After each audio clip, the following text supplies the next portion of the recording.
சொற்பதம் கடந்த துரியமெஞ்ஞான அற்புதம் நின்ற கற்பகக் களிரே.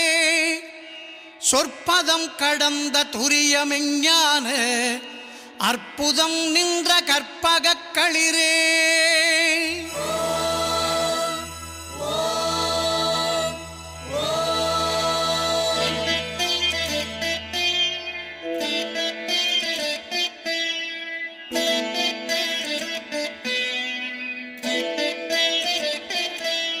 முப்பழம் நுகர் மூஷிக வாகன இப்பொழுதென்னை ஆட்கொள்ள வேண்டி தாயா எனக்கு தான் எழுந்தருளி மாயா பிறவி மயக்க மறுத்த